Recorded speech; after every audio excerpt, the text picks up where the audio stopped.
Good evening, Montreal. Welcome to Open Mic Night. I'm Stephanie Erickson. What a mild night today. Andrew, you just said +3.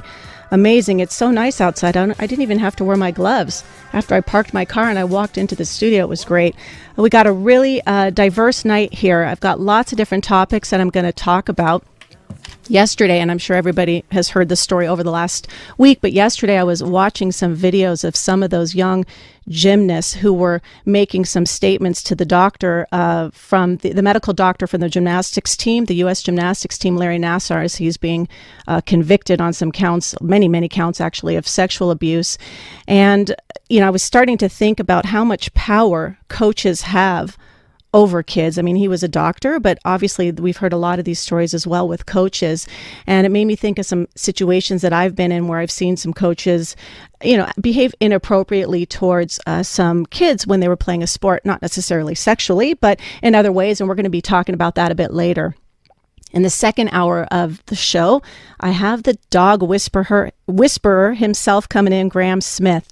He's a dog trainer, so get your questions ready, 514-790-0800, or you can text at 514-800. The second hour of the show, we're going to be talking to Graham Smith, and he's going to answer all your dog questions. Also, did you know, I did not know this until I was looking this up, did you know that Quebec, out of all the provinces, has the most UFO sightings in all of Canada? And actually, Montreal, I think, has the most. So that was kind of surprising for me to hear. And I always wondered, actually, I think about this a lot, if we're alone here in the universe. Are we? Are there UFOs? Is there life on other planets? Coming up after traffic, we're going to be speaking with a science writer, and he is going to give us a scoop on what's going on out there in the universe. But first, in studio, I have with me a Montreal filmmaker. Very happy to have him here, Chris Wynn. He's with This Matters to Me Media, and his second documentary, Much Too Young, is going to be screening at Cinema du Parc on February 8th, and he's here to talk about his film. Hi, Chris. Hi, Steph. Thanks for having me. So first off, I want to say congratulations. Much Too Young was nominated for a Canadian Screen Award. Yes, we just found out on Tuesday. It was a bit of a surprise. We had put an application in for Best Television Documentary Program, and we got nominated. So mid-March, I believe, there's an award ceremony in Toronto that I'll be going to. Amazing. What were you doing when you got the news? I'm just curious, because that's big news. I was in an elevator. And my co-director, Russell Gannap, out of Toronto, who's an amazing filmmaker and cinematographer, who helped make Much Too Young, posted something on Facebook about how... Oh, that's how you found out through Facebook? Well, I didn't even know the nominations were announced. Like, they're done early Tuesday morning. So you're not keeping up on it, No. So when he posted something on Facebook, I said, what? And I called him right away. So that's how I found out. That's amazing news. Congratulations. I was at the gym. Yeah, I was at the gym, right. Yeah, at the gym, yeah. In the elevator at the gym, or really at the gym? Yeah, that's what I do at the gym. I take the elevator.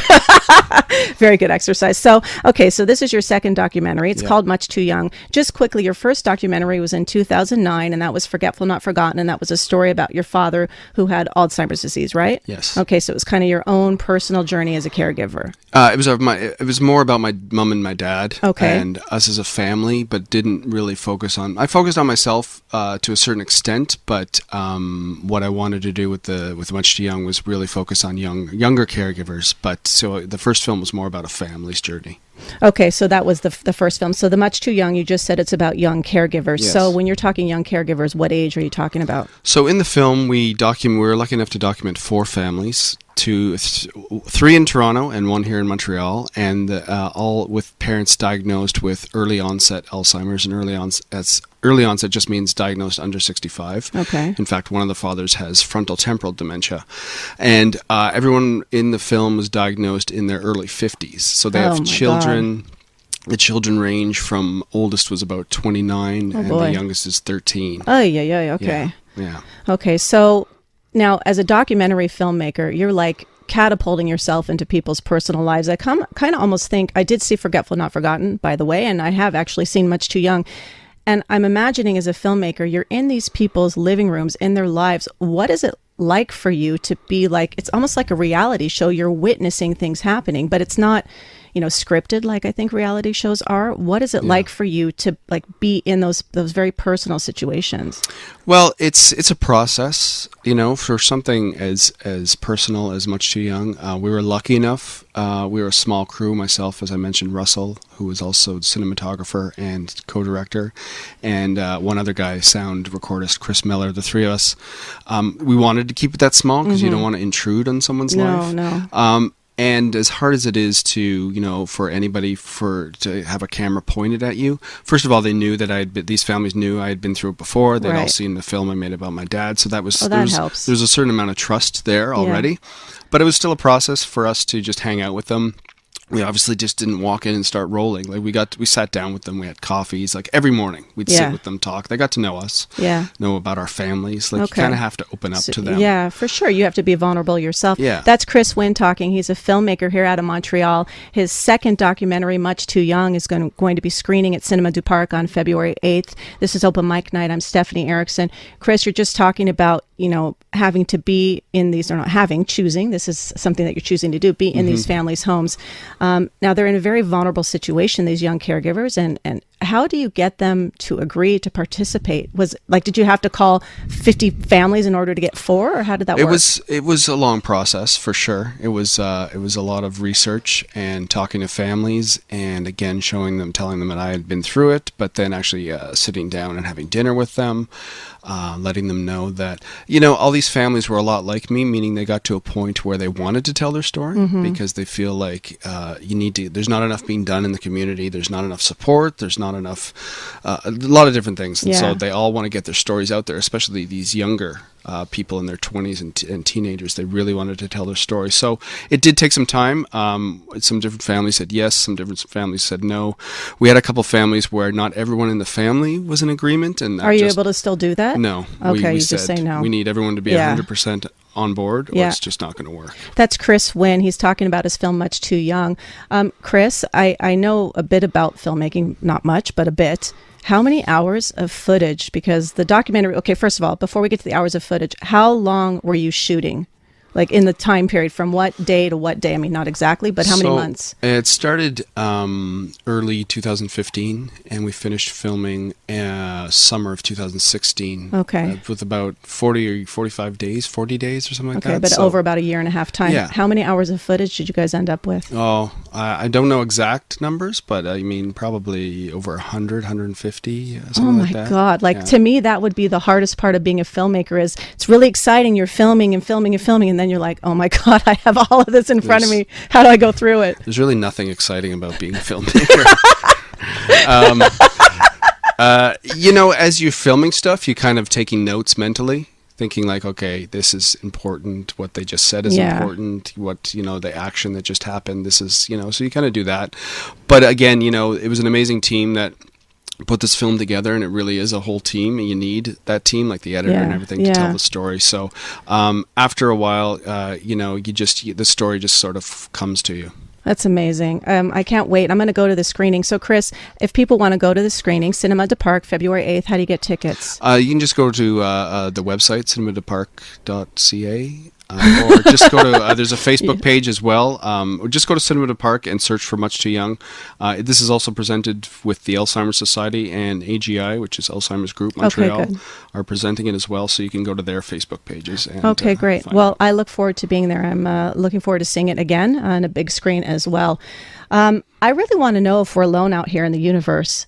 Does life on other planets exist? Give me a call. Text me. Tell me if you think there are UFOs. There is life on other planets. 514-790-0800 or texting at 514-800. Now we're going to hear from Lauren over at the CJAD Traffic Center. Lauren, is it still going pretty well out there? It sounded pretty good. 3, 2, 1, 0. 60 seconds. I saw this illumination that was moving with respect to the stars. We were smart enough to not say, Houston, there's a light out there that's following us. So technically it becomes an unidentified flying object. while Neil and Buzz were on the lunar surface, Neil switched to the medical channel and spoke directly with the chief medical officer, saying, they're here, they're parked on the side of the crater, they're watching us. That was astronaut Buzz Aldrin discussing his experience when he landed on the moon. He clearly thought that he saw a UFO. I'm curious if any of you believe in UFOs, if you believe in life on other planets. Give me a call, 514-790-0800, 514-800. This is Open Mic Night. I'm Stephanie Erickson, and I really want to know if there are really UFOs. I don't know if in my lifetime I'll ever know the truth. We're going to get into this a bit more. I have someone on the line, a science writer, Chris Rutkowski, and he's going to help us out. But first, I just wanted to mention that in 2016, there were 1,131 sightings in Canada alone, and Montreal had the most. I found that statistic startling. I didn't realize that there had been so many sightings, and I don't understand why we're not hearing more about it. Like, I'm not seeing that stuff pop up on social media feeds, or it kind of seems like it's brushed under the rug a bit, but I guess we'll get down to that and figure out what's going on. So Chris Rutkowski, hopefully I'm saying your name right, Chris. He's a science writer and educator. Hi, Chris. Hello there. Thanks for joining us. Now, Chris, first question for you. Are UFOs real? Well, UFO by definition, of course, means unidentified flying objects. So yes, there are many, many reports of UFOs out there. Do you believe they're real? And when you say they, you mean, do I think aliens are out there? And, you know, my astronomy background says that there probably are aliens out there someplace. Whether they're actually flying here and, you know, zipping around in our skies, I don't think we have that proof yet. A lot of people think we do have the proof.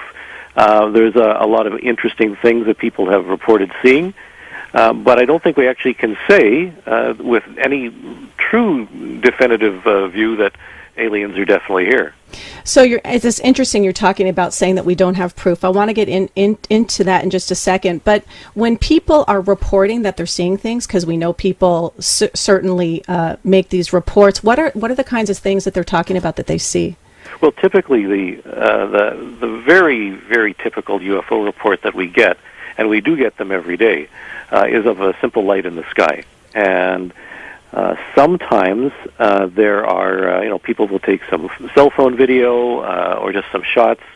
Usually there's somebody standing beside that person saying, hey, did you just see what I saw? Because it's usually two people who see a UFO at one time rather than just one person by him or herself. But it's usually a light in the sky that's moving or suggests that it's not a regular airplane or star or planet or whatever. And that lends the person to say, I'm going to report this. And so it's true, we have somewhere a little over 1,000 UFO reports in Canada every year. I don't have the 2017 stats done yet. We're in the process of that. But what I can say is it looks like there's somewhere in the neighborhood of 500 or 600 UFO reports from Quebec alone. Wow. This past year. Okay, so now when their reports, so let's say I see a light in the sky and I'm with somebody else, so now there's two of us who see it.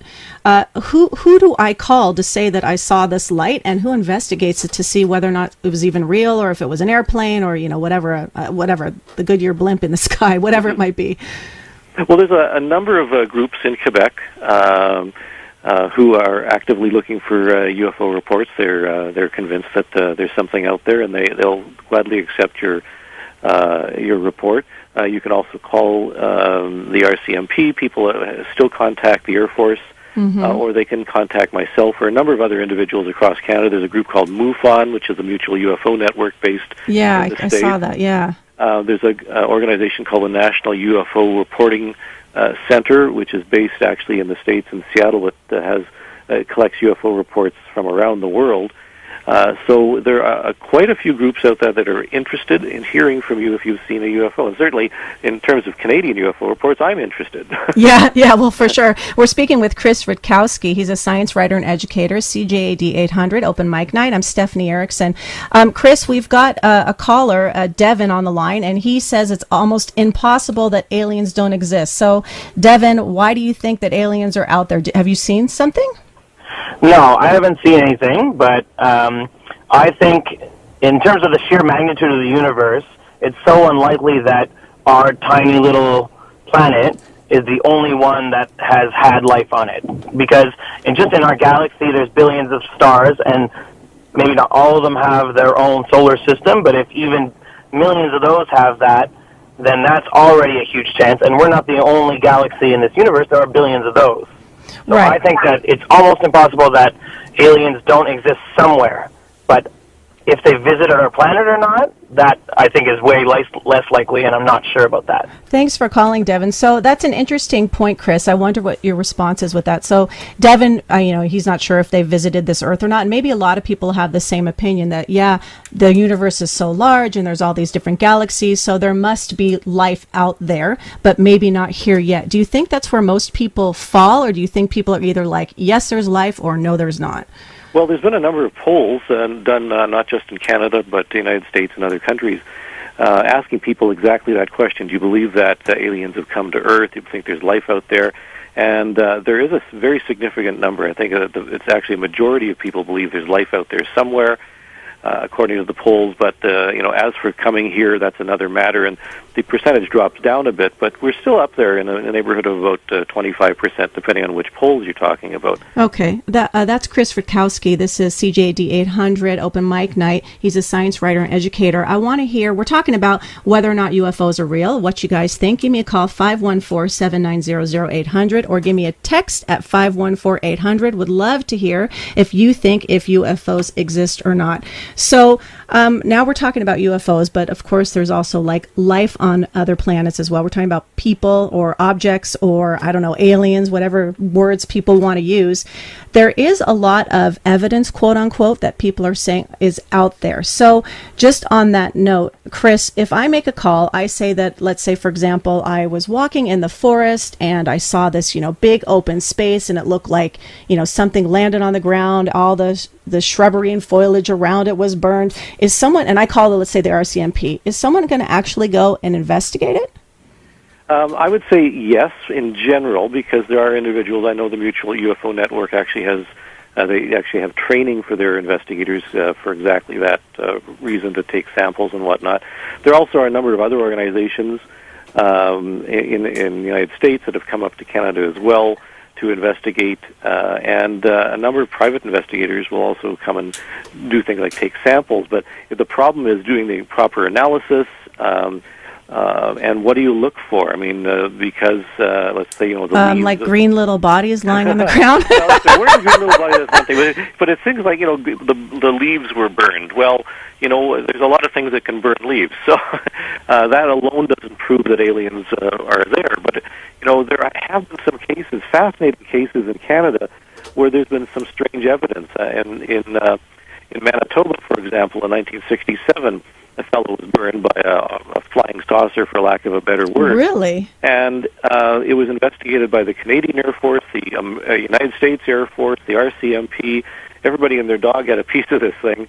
And when I say piece of this thing, there actually were not just the burned leaves and pine needles, but there was actually radioactive material which was found and tested by a number of laboratories, both in Canada and the United States. So there is stuff like that, but even the fact that there's some residual radiation left on the ground doesn't mean aliens. I guess it could mean other things. And I want to get into that more, Chris, because I watched the show by Dr. Stephen Greer, Unacknowledged, which I'm sure you've seen that. And I was fascinated with all the conspiracies. So you're talking about all these people coming out, looking at this, testing that. I want to get into that some more about what you think about that. But first I want to check in with Lauren Glazier over at the CJAD Traffic Center. Is shockingly limited. This is no surprise. Oh, I love that. That's Star Trek. I actually was not a Trekkie, but I can appreciate people who liked that show. This is CJAD800 Open Mic Night. I'm Stephanie Erickson. We're talking about UFOs, and we've got tons of texts that have come in, and I just want to read them a bit before we get back to Chris Rutkowski, who's my guest. He's a science writer and educator, and has lots of information about UFOs. The one that made me burst out laughing is someone said that he or she is sitting down right now drinking tequila with E.T. I hope you have a side of Reese's Pieces, because I think that's what E.T. likes. I like those as well. I'd have those a bit with tequila and some limes, of course, as well. Someone else is saying that they believe that UFOs likely exist elsewhere since we exist. And this person also believes in multi-dimensions. And Shady wrote, there could be lots of alien life that can't get here at all. Perhaps they are at earlier stages of their evolution. Not all quote-unquote aliens will be capable of interstellar travel. That's a really good point. Maybe they're not as advanced as us, although it would seem, I don't know, from all the information and the evidence that's out there. And Chris, I wanted to ask you about this. As I was mentioning before, we were hearing from hearing about traffic. I watched Unacknowledged by Dr. Stephen Greer. I'm assuming that you've watched that, right? Yep. Okay, perfect. So in that film, and you can see it on Netflix if anyone wants to watch it. It's mentioned that there are 3,500 cases of lands with physical traces, and 4,000 pilots have caught something like that on radar. And this whole movie is about like conspiracy and everybody's hiding, and really it's real and everybody should know, but that the public would just lose their mind if we came out and said, yeah, UFOs are real. What do you think about all of that? Do you think in this conspiracy theory? Well, I'm not convinced that the public would lose its mind completely if it was announced suddenly that aliens were here. In fact, I suppose if Trump announced tomorrow that aliens were here, nobody would believe it. So there's a factor there that I think people have to realize that it's in our public imagination right now, and it's in the forefront. But what would it take for us to believe that aliens are really here? I mean, there are many cases. As I mentioned, there's more than 1,000 cases of UFOs in Canada. Hey, I don't mean to interrupt you, Chris, but we're having some issues with your line. Your line is cutting in and out. I don't know if you're walking around, but if you could stay in one place because your line was cutting in and out. Okay, no, I'm actually not walking around. Can you hear me now? No, it's cutting in and out. You know what, Chris? Why don't we try and get you in another place? I'm going to take a call right now, but listen in, please. We've got Joyce on the line, and she says that she saw a UFO sighting in Montreal across her street. I really want to hear about this. Hi, Joyce. Hi. Tell me, what did you... Okay, first of all, where do you live?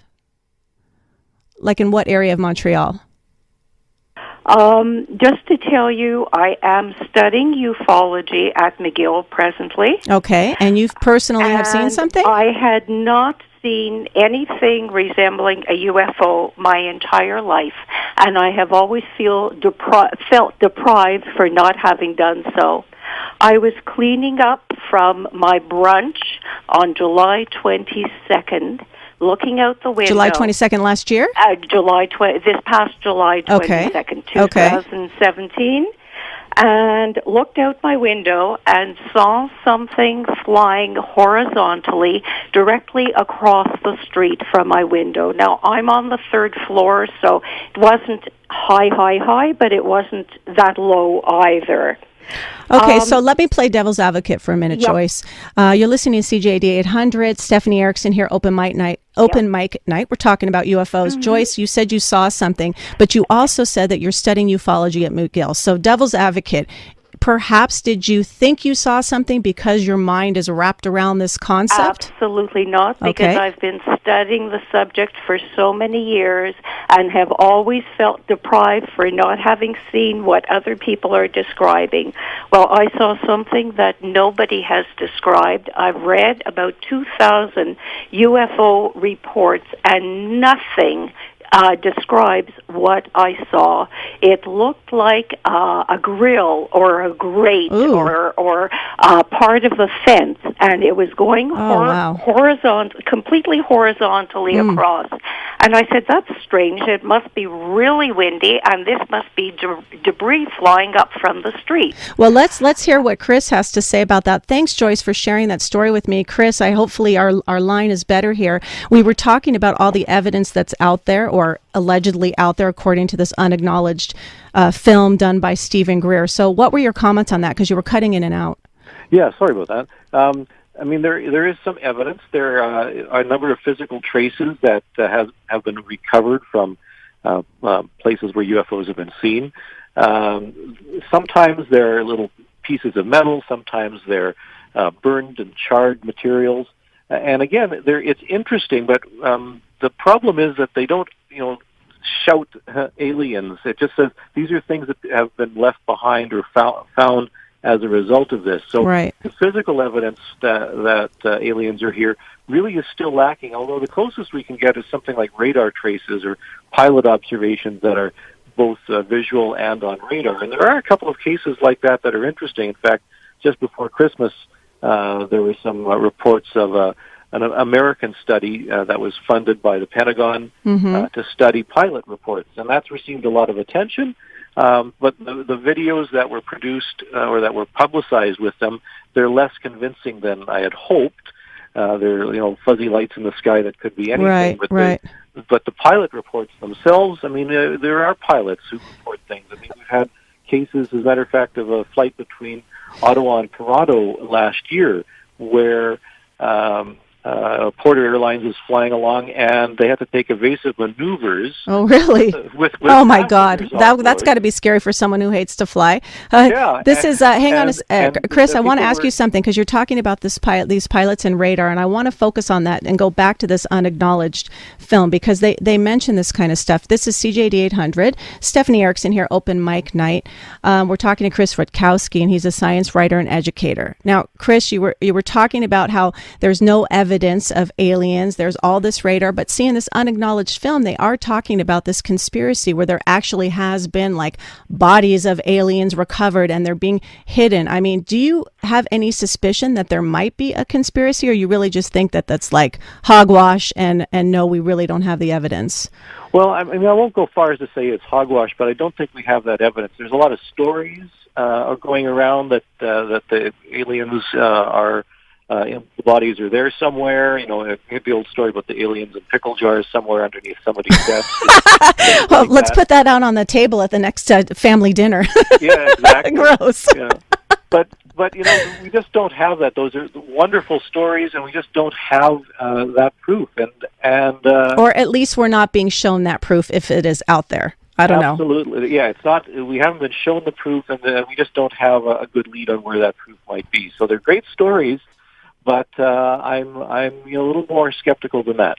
Well, I don't know. I have another text coming in. So far, the texts and the comments that we're getting people are pretty positive that there is life. Someone just texted in, I've had twice in my life sightings of a strange light source in the sky. I was not alone when I saw it. There was no sound, and the movement of this object in the sky was not like that of an aircraft. It was quick and agile. It was hovering, and as quickly as it appeared, it also quickly took off. So I don't know if this person was drinking tequila with ET when they saw that sighting, but to me, I don't know, personally, I'd like to see something, because it's hard to not believe these people when they're saying that they see these things. Oh yeah, and I'm not saying I don't believe them. In fact, I've talked to many people who have seen UFOs, and I don't think they're pulling anyone's leg. In fact, very, very few hoaxes have come to light over the past 30 years that I've been doing this. Very, very few, because we can explain a large chunk of these things, so we know that something was actually there, but very, very few hoaxes. Okay, so let me ask you this, though, and someone who I was talking to about this segment that I was prepping for made a very good point. He said to me, with all of these cameras that are out there now, why aren't we seeing more of these videos coming up online? Because if these things are real, shouldn't we all be filming it? Everybody has cameras now. Well, and that's absolutely true. However, if you ever tried taking a photo of a distant airplane at night with your cell phone, chances are you're not going to get anything. Oh, that's It'll be true. A black screen. No, that's true. And the reality is, we get out of all the 1,000 UFO reports we get every year in Canada, I would say a fifth or a quarter have video or photos with them. Wow. So we do get them. Thanks a lot. Thanks a lot, Chris, for calling in. I just want to make sure that I get your blog out there, uforum.blogspot.com, if you want to send any messages to Chris. Thanks so much. And my son and I saw something that was really disturbing while watching a baseball practice last year. And coming up in just a bit, I'm going to tell you all about it. I cannot adequately capture the level of disgust I feel when I think about how this happened. Larry, you abused the power and trust I and so many others placed in you, and I am not sure I will ever come to terms with how horribly you manipulated and violated me. You were trusted by so many and took advantage of countless athletes and their families. The effects of your actions are far-reaching. Abuse goes way beyond the moment. often haunting survivors for the rest of their lives. That was Allie Reisman in her impact statement to Larry Nassar, who was the medical doctor for the U.S. Gymnastics Organization. I'm sure all of you have heard about what's going on there. There has been 140 girls, 140 women to date that have come forward, and I imagine that more will come forward at some time.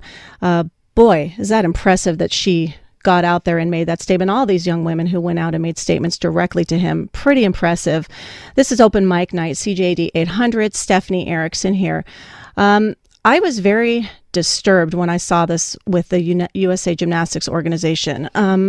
Just the whole thing. I mean, everything with the Me Too movement. Obviously, lots of women are coming out now, and men too, although I haven't seen as many men, and hopefully those men that have been abused or exploited will also come forward as well. But it's so disturbing, like the power that these people have over other people. We heard about it with Jerry Sandusky, the Penn State football coach, and he was found guilty on 45 counts of child abuse. 45 counts. And what's so disturbing, well, a million things are disturbing about that story, but one of the things that's just killing me is like one of the mothers went to the police. A janitor reported it to a supervisor, to his colleague. A graduate assistant tells the athletic director. I mean, and nobody does anything. So it's like here these people are being taken advantage of, and some people are so courageous to step forward and report it, and then nobody even does anything. I mean, even here in Quebec, there was something with Bertrand Charret, who's guilty of 37 charges, the Canadian women's ski coach. I mean, it's just crazy that all of this is coming out. Someone just texted me and said, Shady, he said, someone should shoot that. I'm not sure if I'm allowed to say that word. Anyways, I'm probably not allowed to say that word. I don't think I'm going to say it. And it's just disgusting what is happening out there. Now, these are obviously some really extreme cases with sexual abuse.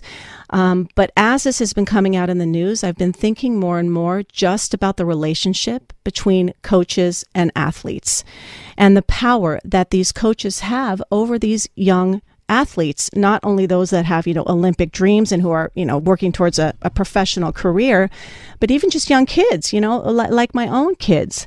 And it's very scary to me to think that my children and your children could be put in this kind of a situation. And I'm curious to know what you think your role is as a parent if you're seeing or observing these kinds of things happening. CJAD800 here. We're talking about all of these cases of power and control that, unfortunately, what's come out in the news is men, but I'm sure there's women who have, been engaged in the same thing, I would imagine. Those are some extreme cases, but I want to take it down a bit. I want to go more to a level that I can understand and maybe you can understand. And I want to tell you about something that I witnessed when I was with my son. So my son, who is now 9 years old, last year when he was 8, he said he wanted to play baseball. And it was the winter at the time, so obviously we can't be playing outside here in Montreal in the winter. So I found somebody who had an indoor program in a gym at a high school. And he told me that I could bring him there and we could just observe one of the practices. I'm so glad that I did not sign him up. It was horrible. I mean, I could not believe what I was witnessing. We actually left the practice early. So all of these boys, there was probably about 14 boys out there, and they're, I would say, between the ages of like 9 and 17. And they're doing drills out there. He's, hitting the ball to them. They're picking up a grounder, throwing it to another guy, and they're doing these drills again and again. And a couple of the younger boys were goofing off a bit.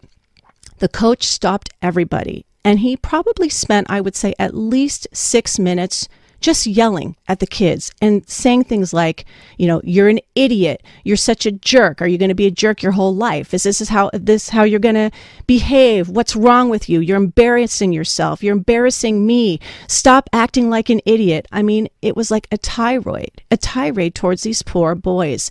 And here I'm sitting there with my 8-year-old son at the time thinking, okay, first of all, no way is my son going to join this team.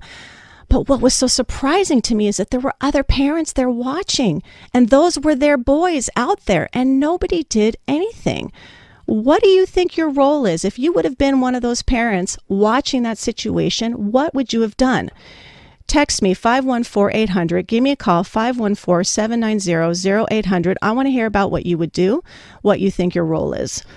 Now, I'd like to say that, I'm so confident that I would step up and say something, but I myself in situations have not said anything and have stood back and watched things happen and then later kick myself and say, why didn't I say anything? In that situation, I didn't really feel comfortable because my son wasn't even involved on that team. And I actually, last summer, maybe about 3 months after that original baseball fiasco that I saw, I was at the park with my son again, and we were watching a baseball game for another team, or a practice actually. And again, there was probably 10, 15 parents sitting there watching this. And again, the baseball practice is going on, and now this coach starts yelling at these boys again, and he's saying to them things like, "You're throwing like a girl. Any girl could come out here and play better than you. Is this what you want to be? You want to be a sissy? What's wrong with you?" And again, the parents just stood there and did nothing. So, what is this saying about us? What are we supposed to do? There's these young children that have all of this exposure and influence by someone that they're supposed to trust, that there's someone who's supposed to care about them, and then they're being treated like this. It's very scary to me. I mean, I know that people have different tactics to motivate kids, but I'm not really sure I'm on the humiliation bandwagon. I don't really think that that's what motivates people, is to feel humiliated. I'm kind of like a person who's positive reinforcement would probably work better.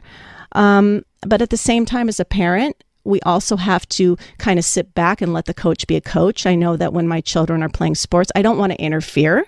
I don't want to do anything like that. I want the coach to be able to do his or her job, and I don't want to overstep boundaries. But at the same point, when it gets to this psychological abuse or emotional abuse, I mean, should we step in?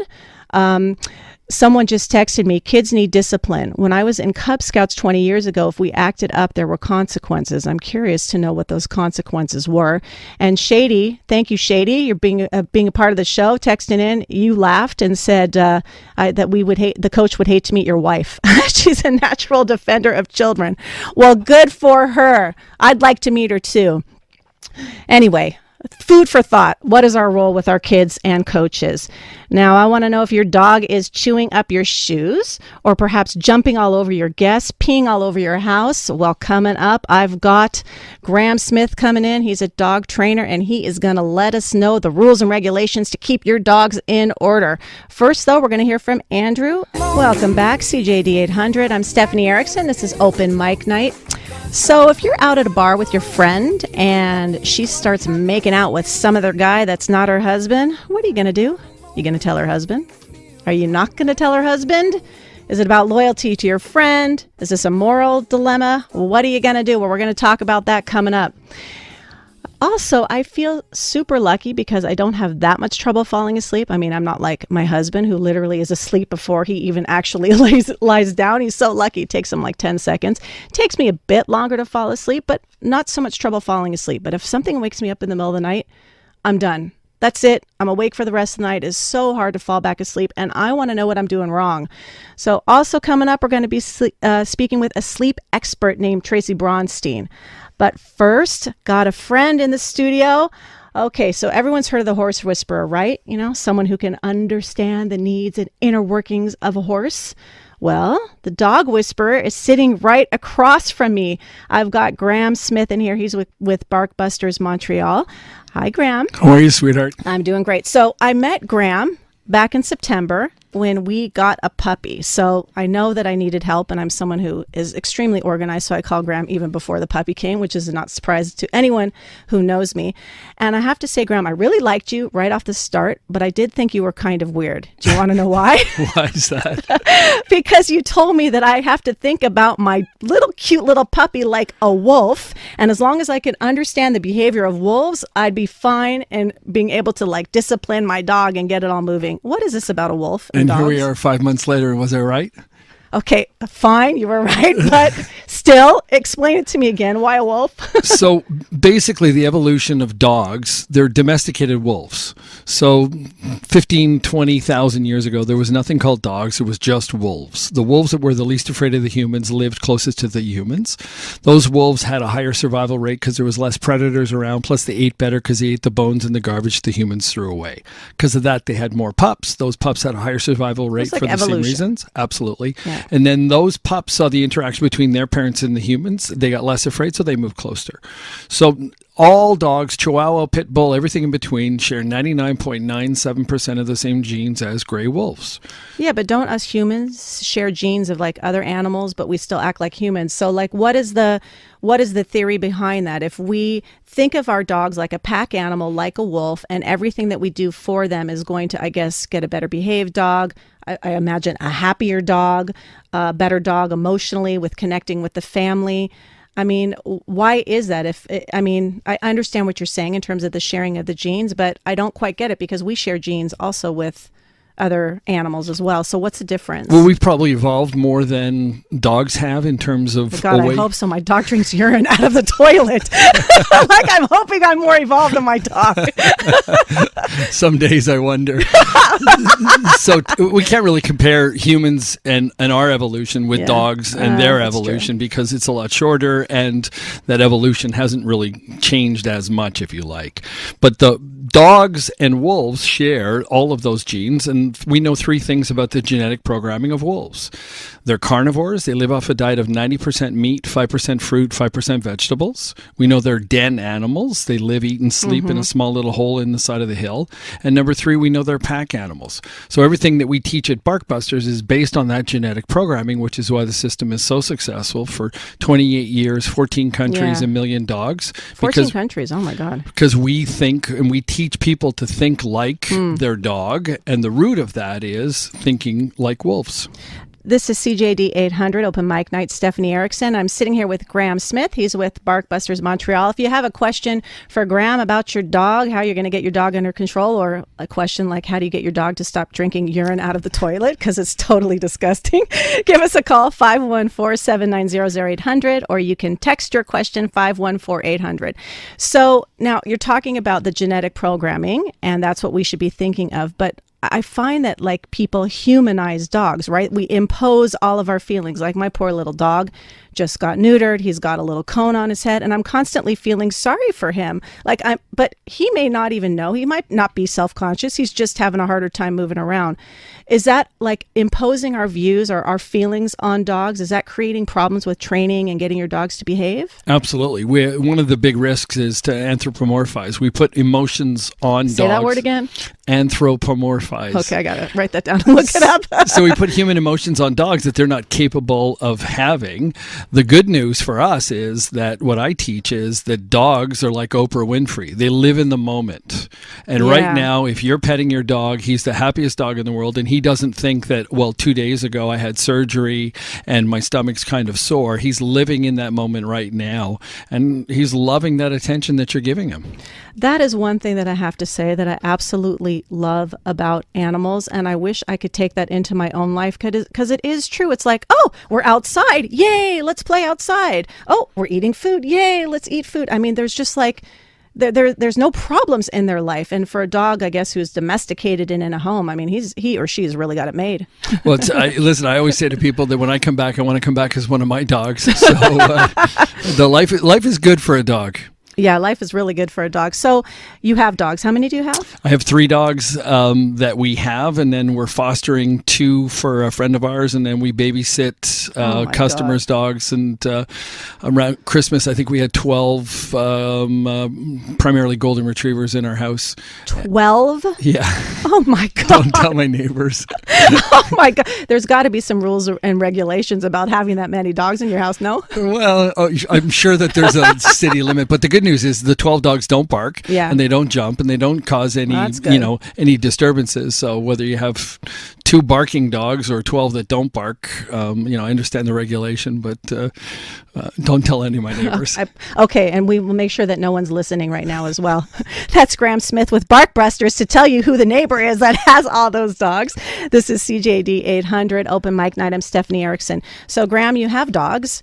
Tell me what's a mistake that you've made with your dogs that now you try and not pass that on to your customers. Like what's a big thing that you did wrong? Well, the good news is that because the dogs that I have now, I got after I started my training as a barkbuster, there really hasn't been any major mistakes other than my little one.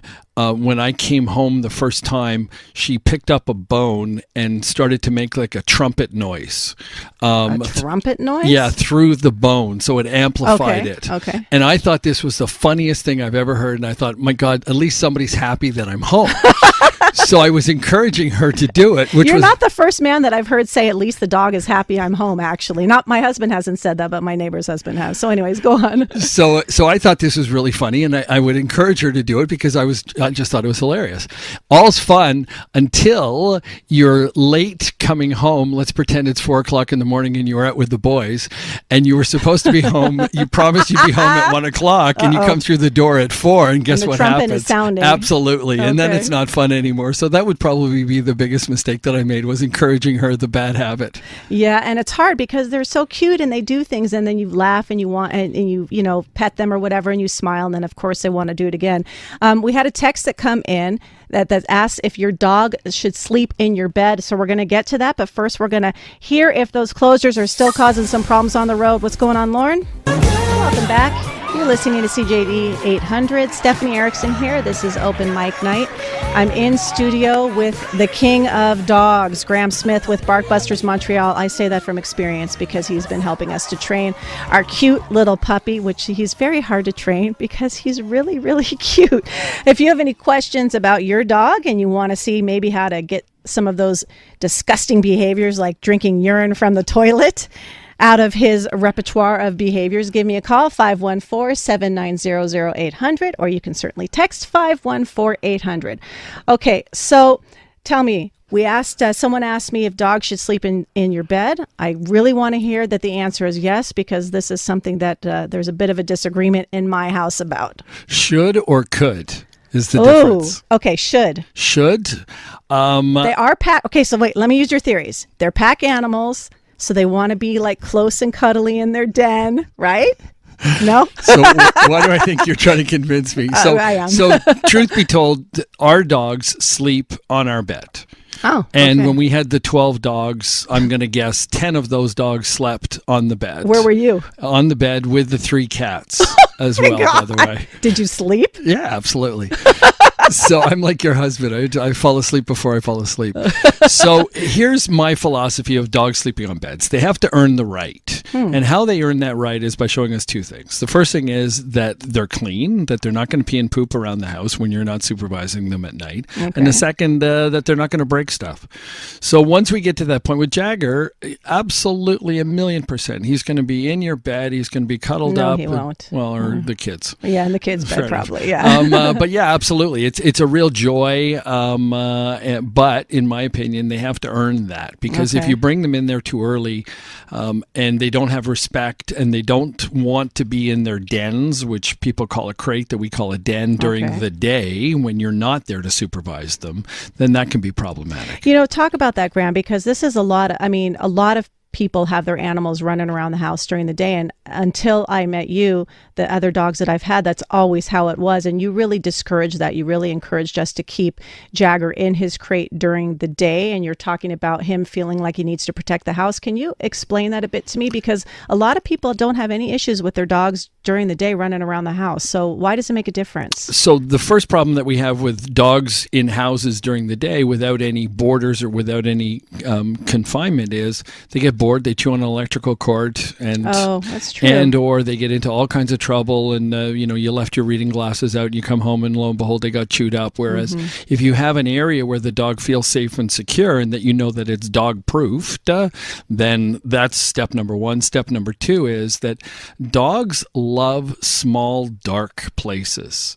And if they have that from the beginning, what you call a cage or a crate that we call a den, then it just eliminates so many unexpected problems down the road of what can happen with that dog when you're not there to supervise them. And I know for a fact that when I'm home and nobody's moving, all of my idiots are sleeping all day anyway. So you know what? They might as well be sleeping in their dens where I know that they're safe and secure. Or the same thing with Jagger. When you guys aren't home, you run a webcam on him. He's sleeping all day. When I am home, he's sleeping all day. He's sleeping at my feet when I'm at my desk. I mean, unless I go outside, he's basically just sleeping. Right. So why shouldn't he then be sleeping somewhere where he feels safer and more secure? Because wolves sleep better when they're in their little den as opposed to sleeping out in the middle of the field anyway. Probably because I'm humanizing him and imagining that he's having horrible thoughts about me when I'm not home. You're listening to Graham Smith with Barkbusters Montreal. This is CJAD800. Stephanie Erickson here. So we're talking about this crating idea that you have during the day. Your dog should be in his den, not crate, den. Are there other general rules that you would tell people, yes, this is what you should be doing with your dog, and by doing this you will always have a dog who's well behaved, who feels safe, who feels secure? Yeah, so the foundation for us, the building blocks really for great human dog relationship, is all centered around food as well. And like any good relationship, it's centered around food. And wine. And wine. And I'm a big fan, and I've been pushing for 11 years something that's known as the bones and raw food diet. And as I learned about the dog food industry, I became more and more evangelical about how not good most of the dry dog food is. And from a training standpoint, the advantages of putting a dog on a bones and raw food diet, which now is becoming a lot more popular in Montreal. Yeah, it is. And what happens is essentially the barf diet, you have 12% complex carbs. That sounds disgusting. The barf diet. Yeah, bones and raw food. Ugh. So, but your good kibble is going to have somewhere around 50 to 60% carbohydrates. Mother of 2 children. One of those children eats 12% complex carbs. The other one eats 60 to 80% Pop-Tarts, Fruit Loops, and Red Bull. You tell me the difference between how they're going to behave. Yeah, of course. And I actually, even just within myself, I can see when I, eat certain things, I feel a certain way. Of course, I always feel good when I drink wine. So that's just a staple in the diet, right? But it's true. Your diet, it does make a difference. So let's say you walk into a home and a family's not doing this raw food diet, and you're able to encourage them to make the switch and they want to. How long would it take for the shift for the dog's behavior to change? Almost instantaneous. Really? So we see within a week normally, the people will tell me, oh my God, I can't believe how soft Fluffy's fur is now, and how shiny it is, and I can't believe how much calmer the dog is. And in housebreaking, it's 100 times easier for me to get a dog housebroken that's on a natural diet, which is either raw, cooked, or dehydrated. And it's never too late. I worked with a 16-year-old dog last week. 16? I didn't even think dogs live that long. 16 years old, and the people said to me, they called me for a puppy, and there was a 16-year-old there.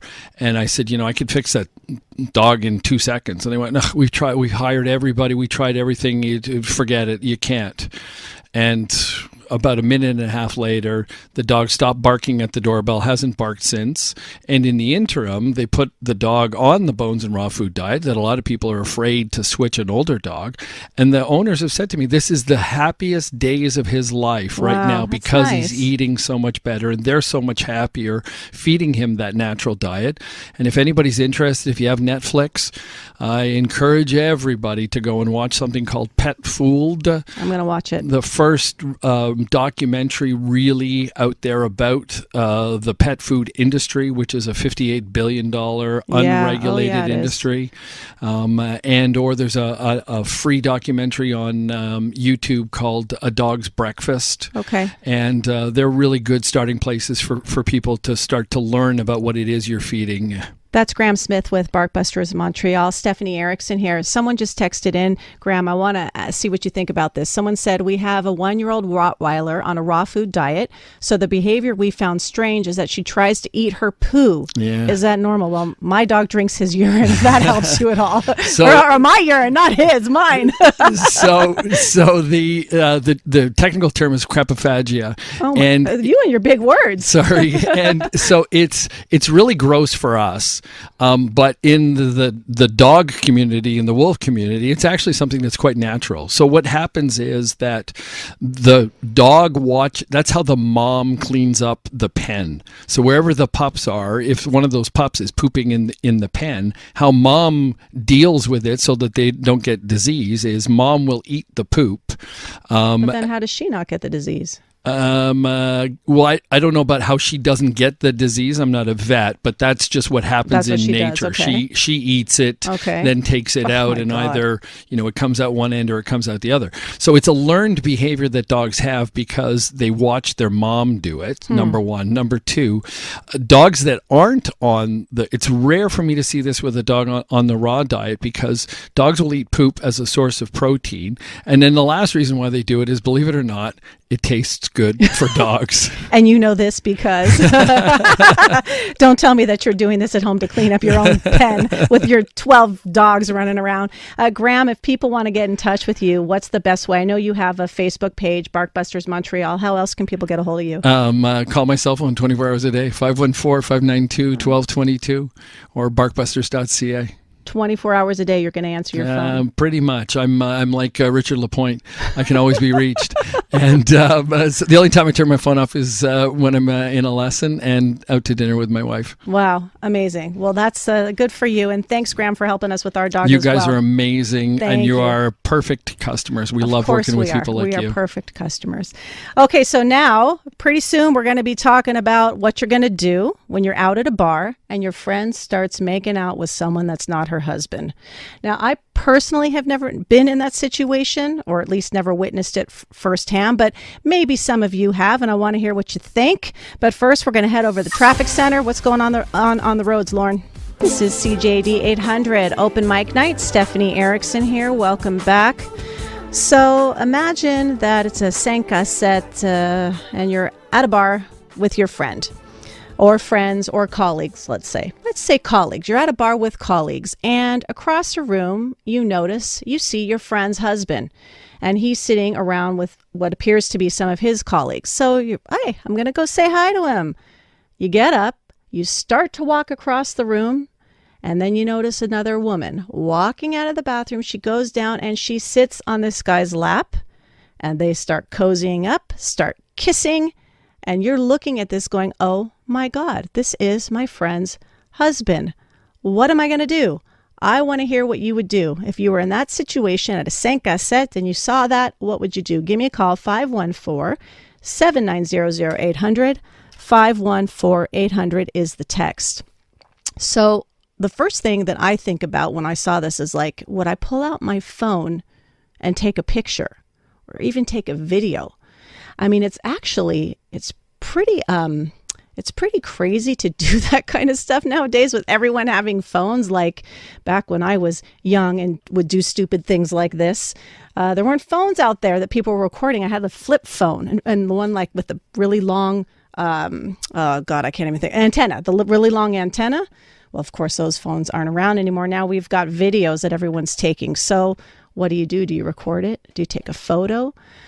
I mean, the thing is, and it probably should not be this way, but I have to be honest, I think it would depend for me if it was going to be my friend who was cheating or if I saw my friend's husband cheating. Because I have to think that if I saw my friend's husband cheating, I would tell my friend. But I have to be totally honest with you. If my friend was cheating, I would not tell her husband. A texter here says that, tell your friend and give her a chance to tell her husband. If not, you will. Otherwise, you tell. And, that's kind of, I think, where I would be. But I'm not even sure that I would actually ever tell the guy. I think that I would just talk to my friend about it. But I don't know. I don't know that I could do that. I mean, I don't want to get involved. Like, what if, I don't know, is that going to change your relationship with your friend? Is she going to be mad at you?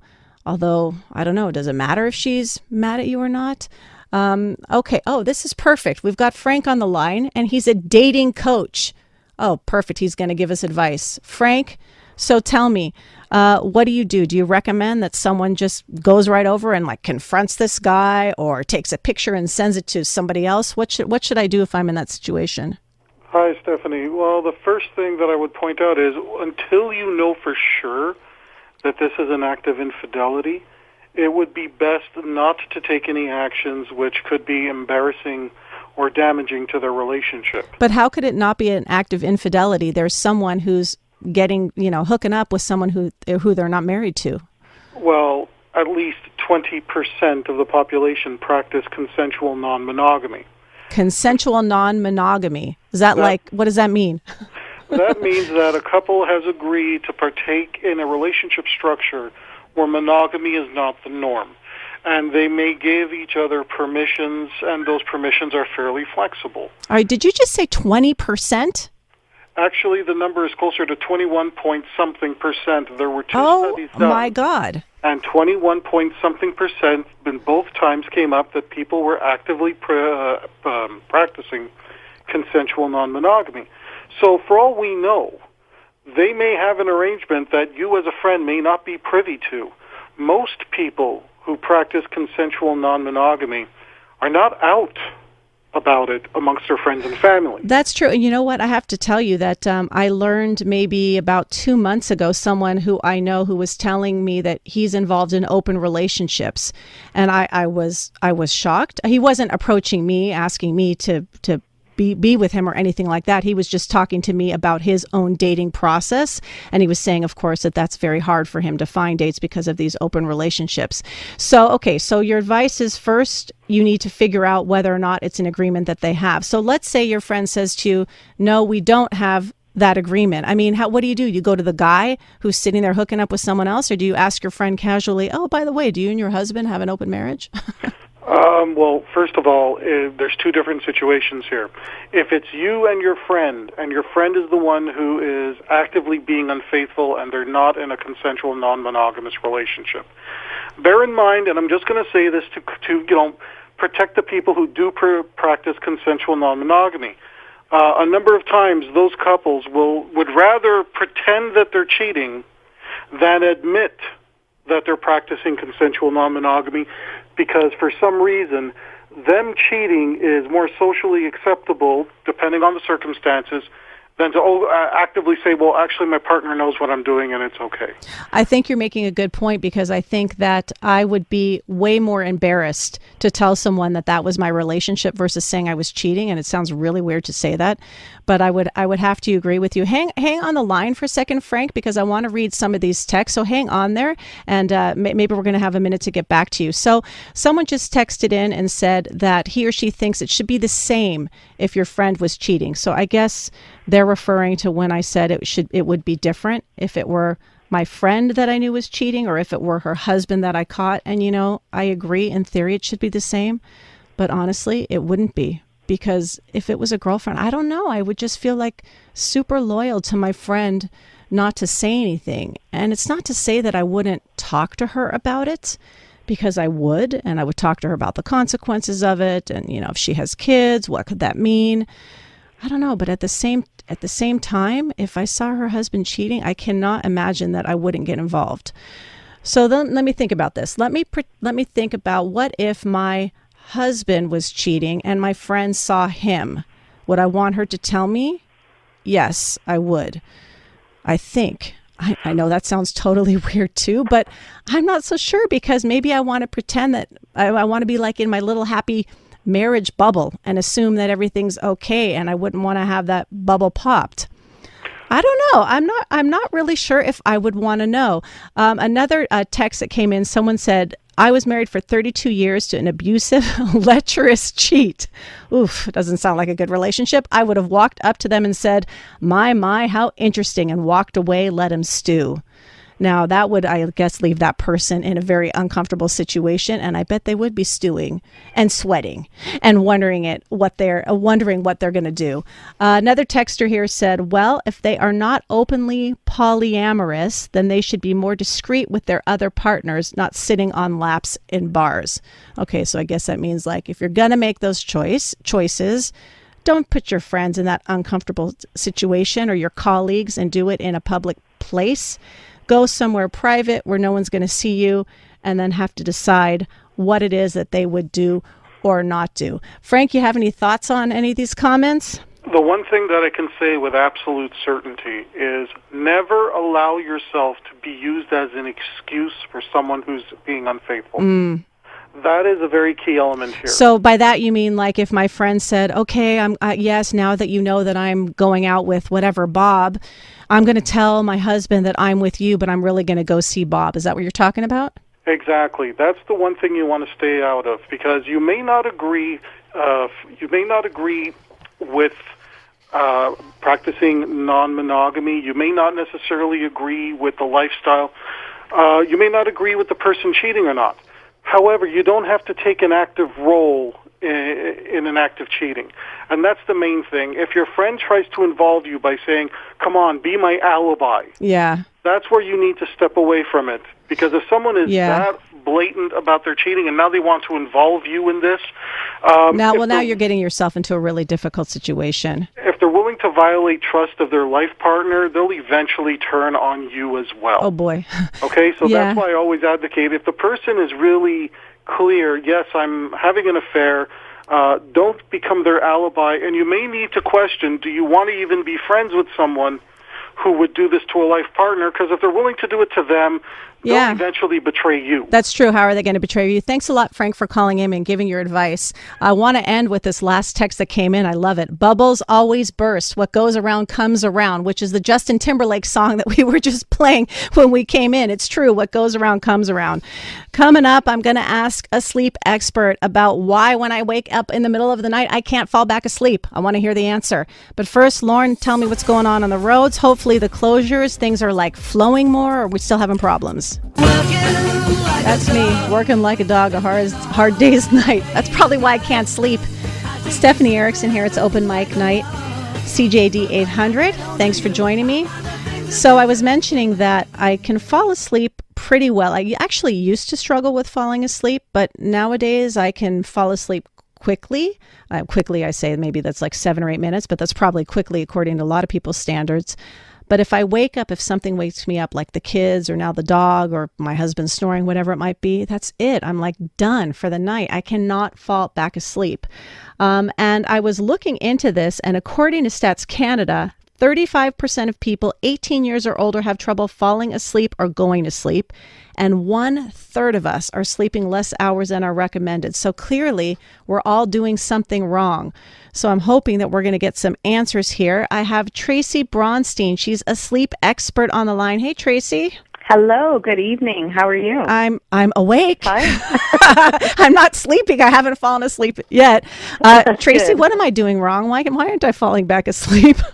Well, I think there's a few factors, obviously, and with adults, I mean, it's so varying and can range from simple solutions to sometimes more complex.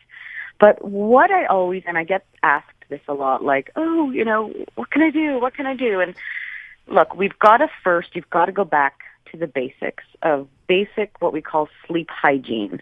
So you've got to look at your sleep hygiene, and there are really, there's key pillars to establishing good sleep hygiene. Okay, so sleep hygiene, is this something, before you get into what they are, is this something that we should have established as a child, or is it something that we do as an adult? I work with children a lot, and it's really the same thing. But then, even as our kids get older, we kind of lose those bedtime rituals, and we don't really pay that much attention, and we kind of just go with the flow and sleep when we sleep, and we lose. I think we stop prioritizing our sleep. So sleep hygiene really is a sleep ritual. Is that what you're saying? Yeah. So sleep hygiene are your sleep habits. Okay. So your sleep environment. It's the basics. It's kind of where everybody wants to start as a basic checklist. So, firstly, look at your bedroom, your sleep environment. That's the first thing you always want to look at. And what are the things that we would want to see? Like if we want to look at my sleep environment, what should it look like? So ideally, it should be very dark when you're sleeping. Right. I always recommend for everybody blackout blinds. Make your environment nice and dark. Cool temperatures. We all, from babies to adults, we all sleep best in rooms that are on the cooler end rather than too warm. So ideal temperatures can range from, 19 to about 21 for sleeping. Okay. You really want to have your environment serene. So don't have, if you can help it, a desk with your computer and your bills in your room. Don't have exercise equipment in your room. They usually just end up as clothes hangers anyway. Exactly. What are you talking about? Or maybe, I know some people do sleepwalking, or they do night sleep eating. Maybe you could do sleep exercising. And now they're just giving incentive. Oh, I'll get up and walk on the treadmill. Yeah, exactly. Can't sleep. I'll just get on the treadmill. Might as well get a workout in. Yeah. You really ideally want to avoid, I know most people have a television in their room, but if you can not, that would be great. And just quiet, or some people do like some white noise, a bit of a fan going. That's okay. But we really don't want to have, a lot of people, I need the TV on and I need the radio on. And I'm going to bet, there's no studies on this, but I'm going to bet that as children, they didn't really establish strong self-soothing skills, and so they're reliant on external stimuli. No, it's true, because parents, they're desperate, and so they'll use anything, sounds of the wave or whatever it might be. We're listening to Tracy Braunstein. She's a sleep expert. This is CJAD800. I'm Stephanie Erickson. Tracy, I know you're talking about sleep rituals and you're talking about the environment. You've got more to add, but before we get to that, only because you've mentioned it, I had a text come in, and I want to ask you this, because you were talking about, having the TV in your room and a computer and that kind of stuff. Someone's asking, how long should you get off of your electronics before going to bed? I know in my house with my kids, we have a rule at 7 p.m. Everyone's unplugged. Of course, I never follow that rule, but I scream at my kids because they're not. But what do you recommend? Is there a general rule, or is it person? So that's a great question. At the very minimum, it should be an hour before bed. You should cut off electronics. Ideally would be 2 hours, but sometimes with people's jobs, it's a little more difficult, we realize. But if you can at least, and that goes for all electronics, so TV, computer, iPads, tablets, all of that. Because it really actually, Stephanie, it only takes about 7 minutes of screen time, exposure to that blue light that emits from electronic devices to actually trick our brains into staying awake. Oh, wow. So it's kind of like a reboost. And then we're like, we think it's relaxing because we're just sitting back and maybe watching something, but in fact, it's doing the opposite to our brains, and we are then wired to kind of let's just halt that melatonin for a minute and let's just stay awake. So let me ask you, Tracy, for the other sleep hygiene, those sleep rituals. So we know not to have our treadmill next to the bed. We want to have the room at the right temperature and such, get rid of the electronics. What else is another ritual? Because we don't want to be watching TV. We don't want to be listening to music. We want to teach ourselves how to fall asleep. So what are we supposed to do? I know that I lie there and I try and breathe deeply, and I try mentally to think about the meditation app that I use during the day, and I try and go through it in my head, and actually sometimes that really helps. But what other kinds of things do people need to think about? So we need a wind down routine, just like from when we're kids, and we need, we do really well with our parents reading us a story and having a bath and all that. We should bring that into adulthood, but obviously make it your own. So one lost I would say ritual that a lot of people don't do are baths, and I'm a big bath advocate. Hot baths do wonders, and yes, they are relaxing. You can light a candle in your bathroom and take a nice relaxing bath, unplug and just kind of sit back and relax and unwind. But also when we're submersed in that hot water, when we get out, that drop in body temperature, it actually stimulates that melatonin release, because when we are tired and ready for bed, our body temperature drops as well. So it's kind of like using a little science trick. Oh, that is nice. Yeah, that's a good idea. Now, I'm not a bath person, so that's not going to work, but it's a good idea. This is Tracy. Hot shower, true.